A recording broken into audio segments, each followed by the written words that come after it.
सूरत के उधना में silicon shopping centre को फायर ब्रिगेड ने किया सील। उधना 3 रोड के पास सिलिकॉन शॉपिंग सेंटर में सीलिंग का कार्य सील करने के कार्य में उधना पुलिस अधिकारी और उधना जोन अधिकारी रहते हाजिर। फायर ब्रिगेड द्वारा ट्यूशन क्लासेस में सीलिंग की कार्यवाही की गई। 6 से 7 ट्यूशन क्लासेस को किया सील।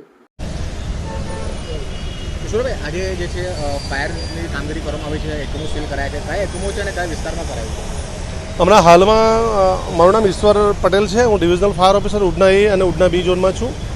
મહેરબાન ચીફ ફાયર ઓફિસર બસંત પડીક સાહેબ અને મ્યુનિસિપલ કમિશનર સાહેબના આદેશ મુજબ હાલમાં જે કોઈ કોમ્પ્લેક્સની અંદર ટ્યુશન ક્લાસીસ ચાલતા હોય અને એવા ટ્યુશન ક્લાસીસની અંદર જો ઇમરજન્સી એક્ઝિટ કે ફાયરની સિસ્ટમ ના ઉપલબ્ધ હોય તો એવી જે ક્લાસીસ છે એમને તાત્કાલિક અસરથી સીલ કરવા માટેના આદેશ છે।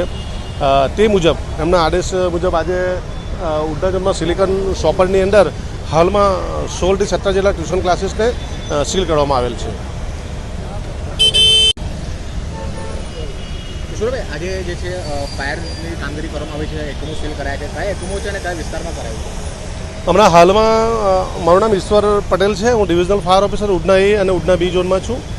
મહેરબાન ચીફ ફાયર ઓફિસર બસંત પડીક સાહેબ અને મ્યુનિસિપલ કમિશનર સાહેબના આદેશ મુજબ હાલમાં જે કોઈ કોમ્પ્લેક્સની અંદર ટ્યુશન ક્લાસીસ ચાલતા હોય અને એવા ટ્યુશન ક્લાસીસની અંદર જો ઇમરજન્સી એક્ઝિટ કે ફાયરની સિસ્ટમ ના ઉપલબ્ધ હોય તો એવી જે ક્લાસીસ છે એમને તાત્કાલિક અસરથી સીલ કરવા માટેના આદેશ છે।